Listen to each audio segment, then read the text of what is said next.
Have you ever had your testosterone peak but been so frozen by fear that you can't move a muscle? I have. It is estimated that over 15% of grown women are being abused by their spouse, whether that be verbal, physical, mental, emotional. And throughout the 21 years of my mom's married life, she has endured all four on multiple occasions. But the most recent one scarred us a bit too deep. Toastmasters, do you want to hear a story? Yes. Okay.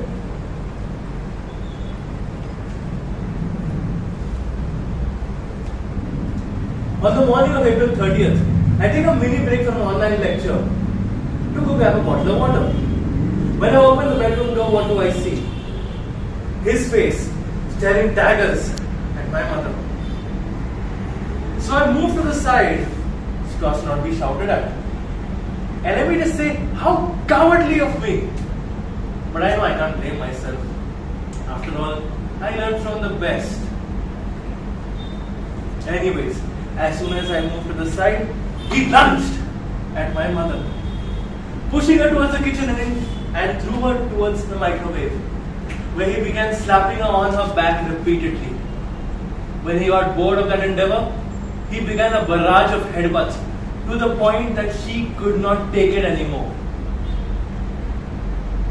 Then she bit him. Where his heart is supposed to be? And looking at this stand against him, he pushed her towards the kitchen countertop and began degrading her by accusing her of crimes that she did not commit, but that he is famous for. Now I know some of her may be thinking, me and my wife fight all the time, but we are best of buds. Well, you all aren't him. You all don't have his voice and his chosen words that I can bet and would cut any of you all faster than knife cuts paper. But bad things aside, let me just say how freaking proud I am of my mother for finally standing up to that bully who for the past 21 years has been making her life a living hell.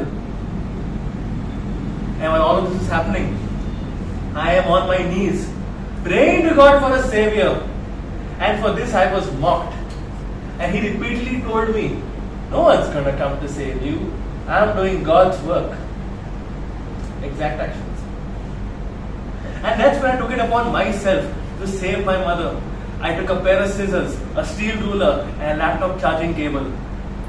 But as soon as I reached close proximity of him, I froze. And luckily didn't do anything to jeopardize our case.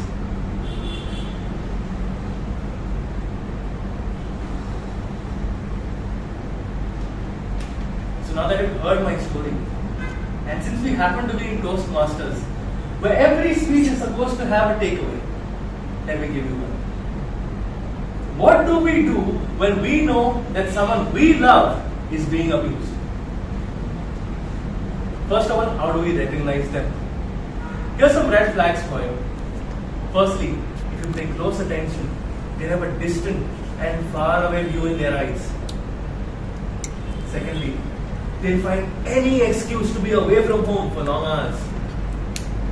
And finally, if you pay close enough attention, just the way I was, they'd always be on the verge of crying. So now that, do you know someone like this? If so, how do we help them? Firstly, when you're going to help someone who's getting abused, call the police. They are trained in argument dispersion for 49 hours. Let them use it. Secondly, if any injuries are visible, document them. Don't wait for someone else to do it, because no one will.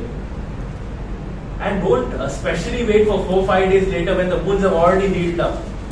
It is said that fresh wounds make a case stronger. And finally, never stop them from expressing themselves to you, from sharing their emotions with you. At that point, they want to vent really badly. So if you stop them from doing that, you're denying them the catharsis that they desperately need. I mean, I know this all too well, but we'll get to that later. It's time to talk about the most important victim in all of this. The terrified onlookers. The cowardly corner-sitting children. It is said that children who observe domestic violence go through have insecurity, anxiety attacks, parental issues, attention-seeking behaviors, stammering, recurring nightmares, sometimes insomnia. Hell, I have gone through all of them. I still remember that a couple of months after the incident, anytime someone knocked or even rang the doorbell, I'd open the door very cautiously with a cricket bat in hand. And it's time that we as a society realize that these issues don't get sorted out pretty easily and very quickly for that matter. It's been a year and a couple of months since my incident, and I'd like to think that the old Alan's back flawless. But I'd be kidding myself if I denied the infinitesimally small part of him still eating away at me. So I'm not well yet. But now that I don't care about what my family thinks, that I am finally sharing this with you guys and to my loved ones. I know I'm not there yet. I'll get there eventually. Thank you.